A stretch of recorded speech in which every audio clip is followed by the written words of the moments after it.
Congress committee के सचिव Shri R.K. Agarwal जी, स्वागत करते हैं और आपसे हमेशा सहयोग की अपेक्षा करते हैं। जिस प्रकार आप पहले करते रहे सहयोग, आशा है कि आपका सहयोग परस्पर जारी रहेगा। मैं डॉक्टर राजेश शर्मा जी से अनुरोध करूंगा कि आज की प्रेस वार्ता को।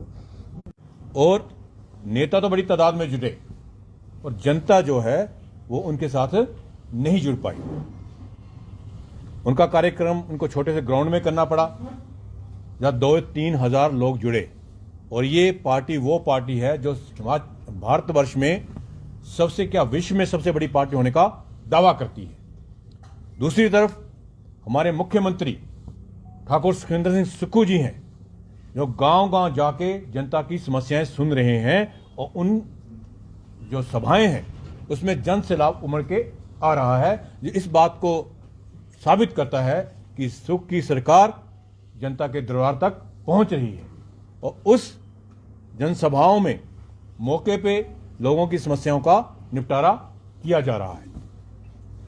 भारत सरकार में जहां बीजेपी बैठी हुई है, पिछले 1 साल पहले बीजेपी हिमाचल में भी थी, डबल इंजन सरकार का वादा करती की बात करता हूं तो मुझे रेलवे इंजन की याद आती है, जो कि एक दुखद पहलू है कि कांगड़ा डिस्ट्रिक्ट की रेल कनेक्टिविटी ब्रिटिश राज के बाद 1 इंच भी नहीं बढ़ पाई है।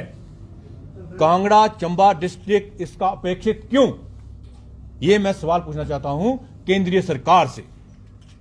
जहां तक हमारी बात है, सुखविंदर सिंह सुक्खू सरकार ने कांगड़ा जिला को पर्यटन राजधानी डिक्लेयर करा है और उस दिशा में कोशिश भी हो रही है। एयरपोर्ट विस्तारीकरण का कार्य चल रहा है, जू का शिलान्यास होने वाला है और पर्यटन की दृष्टि से आपको पता है कोई भी राज्य या कोई भी डिस्ट्रिक्ट तभी विकसित हो सकता है जब कनेक्टिविटी हो। एयर कनेक्टिविटी के लिए हमारी सरकार सोच रही है, कर रही है, सोच रही, धरातल पे उतार रही है। रोड कनेक्टिविटी आप देख रहे हैं, रोड्स का काम चला हुआ है। जब ट्रेन कनेक्टिविटी की बात आती है, जो कि खास तौर से केंद्र सरकार के पाले में है, उसमें 1 इंच भी बढ़ावा नहीं होता है। यह सतेला व्यवहार हिमाचल प्रदेश के साथ क्यों और खास तौर से कांगड़ा चंबा के साथ क्यों? क्योंकि पिछले 20 सालों से कांगड़ा चंबा में बीजेपी के एमपी रहे हैं, इसलिए उनकी जवाबदेही बनती है। जो मौजूदा एमपी हैं वो इसका जवाब दें, उससे पहले तो इसका जवाब दें। और आप लोगों से माध्यम से मैं ये कहना चाहता हूं कि जहां बीजेपी बड़े बड़े दावे करती है, उनके दावे खोखले हैं, झूठे हैं, झूठों की सरकार है। उनका दावा अभी उनके राष्ट्रीय अध्यक्ष आए थे, उस बात से साबित हो गया। वो कहते हैं हम जनता से जुड़े हैं, जनता उनके साथ बिल्कुल नहीं है। उनके जो बड़े नेता हैं आदरणीय बिंदल जी जो अध्यक्ष हैं और नेता प्रतिपक्ष जयराम ठाकुर जी हैं, जो अपनी डफली अपना राग बजाते हैं। एक दिशा में जाते हैं, दूसरे दिशा में जाते हैं। सिर्फ उनको अपने नेता के आगे आके नंबर बनाने हैं, जनता से उनका कोई जुड़ाव नहीं है। बेहिंताशा पैसा खर्च किया जा रहा है। आपने देखा होगा जब ये हमारे राष्ट्रीय अध्यक्ष जी आए थे बीजेपी के, तो हर पत्थर पे, हर पेड़ पे झंडा लगाया गया था। क्यों? मेरा दावा है हमारे रिसोर्सेज, नेशनल रिसोर्सेज बेस्ट क्यों किए जा रहे हैं? झंडा किसी पार्टी का या देश का चिन्ह होता है।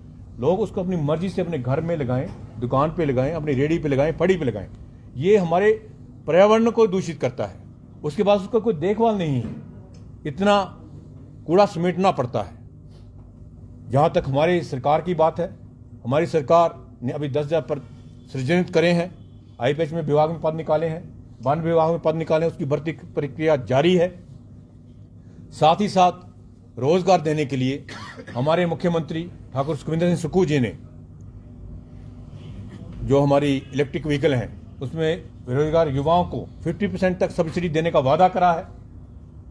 ऐसे ही उन्होंने युवाओं के लिए, हमारे युवाओं के लिए वो कहते हैं प्राकृतिक खेती की तरफ चलिए। उन्होंने एक स्कीम और ला रहे हैं जिसमें सोलर एनर्जी प्लांट के लिए जो अपनी भूमि, बंजर भूमि भी देगा, उसको 20,000 रुपया प्रति माह मिलेगा। हम चाहते हैं हमारा बेरोजगार युवक जो है वो संपन्न बने, उनको अपने रोजगार के लिए दूर ना जाना पड़े, घर के पास उनको रोजगार मिले। हमारे मुख्यमंत्री का एक ध्येय है कि हिमाचल प्रदेश को एक हरित राज्य बनाया जाएगा।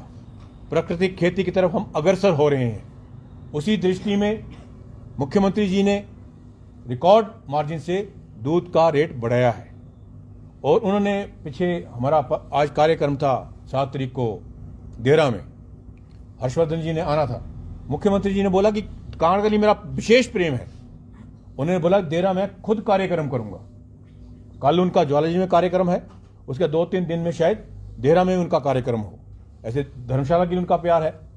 मेरा बोलने का मतलब है कि कांग्रेस पार्टी जो बोलती है वो करती है और बीजेपी सिर्फ झूठे वादे के अलावा कुछ भी नहीं करती है। और कांगड़ा चंबा हमेशा से बीजेपी सरकार में जो भी हमारे केंद्रीय प्रतिनिधि रहे, इस वक्त तो बीजेपी के मैक्सिमम एमपीज हैं, चाहे राज्यसभा ले लीजिए या लोकसभा ले लीजिए, तो वो मुद्दा क्यों नहीं उठाते हैं? प्राकृतिक आपदा के दौरान हमारे साथ सुतेला व्यवहार किया गया और जग जाहिर है।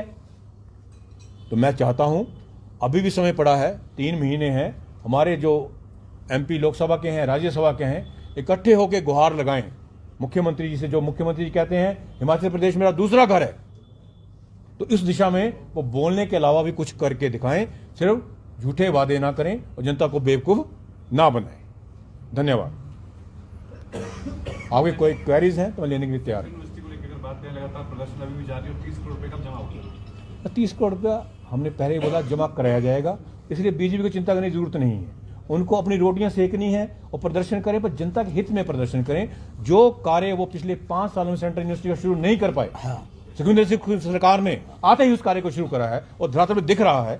और उनको इससे दिक्कत हो रही है कि हम शुरू नहीं कर पाए। सेंटर में हमारी सरकार थी, स्टेट में हमारी सरकार थी, हम शुरू नहीं कर पा रहे। उनकी एक झलझलाहट कह सकते हैं वो मात्र है। उनको 30 करोड़ की चिंता करने की बात है। हम संपन्न हैं, हमारी सरकार संपन्न है और 30 करोड़ रुपये जमा कराया जाएगा, इसको और तेजी लाई जाएगी। लोकसभा चुनावों के लिए भाजपा ने तो तैयारी कर ली, मीटिंग भी कर ली, कांग्रेस की क्या तैयारी है? कांग्रेस, अब देखिए, कांग्रेस पार्टी की हिमाचल प्रदेश में सरकार है। हमारे मुख्यमंत्री आदरणीय ठाकुर सिंह सुक्खू अभी 1 साल पहले कांग्रेस की सरकार बना के आए हैं, जीत के आए हैं। हमारा जो कांग्रेस की पार्टी है वो इलेक्शन मोड में ही है। बीजेपी हार के बाद हताश हो गई है, निराश हो गई है, इसलिए उनको मीटिंग्स करने की जरूरत पड़ रही है। सत्ता के बूते चुनाव नहीं, हम जनता के बूते से चुनाव लड़ेंगे, सत्ता के बूते नहीं। जनता से जो वादे करे हैं उनको पूरा करेंगे, उस दिशा में प्रयास हो रहे हैं। बेरोजगारों को रोजगार दिए जाएंगे, उस बूते पे हम सबसे बड़ी बात है, कांग्रेस की विचारधारा पे चुनाव लड़ेंगे। कांग्रेस की विचारधारा है कि सबसे कमजोर तबके को विकास की ब्याज सबसे पहले पहुंचनी चाहिए। और हम खुशनसीब हैं कि हमें एक ऐसे मुख्यमंत्री मिले हैं जो संगठन से निकले हैं, पूरे हिमाचल प्रदेश को जानते हैं। उनको कैंडिडेट ढूंढने की जरूरत नहीं है, वो जानते हैं कौन कैंडिडेट होगा, जिसको भी हाथ का निशान मिलेगा वही कांग्रेस का कैंडिडेट होगा। आप चुनाव लड़ने के लिए तैयार हैं? मैं कांग्रेस पार्टी के तौर पे पिछले ऑलमोस्ट 3 या 4 वर्ष से यहाँ प्रेस वार्ता कर रहा हूँ। ये मेरे समक्ष हर वर्ष सवाल उठाया जाता है। मैं कांग्रेस पार्टी का छोटा सिपाही होने के नाते जहां भी मुझे कोई जिम्मेवारी दी जाएगी, कोई भी जिम्मेवारी दी जाएगी, उस जिम्मेवारी के लिए कांग्रेस कार्यकर्ता होने के नाते मैं सदैव तैयार रहूंगा। सर, देहरा से चुनाव आपने लड़ा, देहरा के विधायक हैं Hoshiyar Singh, high sensitive zone पर वो लगातार चीखते और चिल्लाते नजर आ रहे हैं, चाहे वो सुक्खू की सरकार हो, चाहे पूर्व में जयराम ठाकुर की सरकार। डॉक्टर आयुष आज तक हाई सेंसिटिव जोन को कुछ भी नहीं बोल पाए। क्या आप जनता के साथ नहीं हैं? आप ये बात ध्यान में रखिए कि हमारे मुख्यमंत्री सुखविंदर सिंह सुक्खू जी ने बोला है हाई सेंसिटिव जोन के लिए हम सुप्रीम कोर्ट में जाएंगे। उनका ऑन रिकॉर्ड ये बयान है। शिवराज सिंह जी को चीखले चलाने की आदत है और पहले चीखते चिल्लाते रहते थे, अब भी चीखे चलाएंगे। मैं उनसे आग्रह करूंगा कि जनता के मुद्दे उठाएं एप्रोप्रिएट प्लेटफॉर्म पे।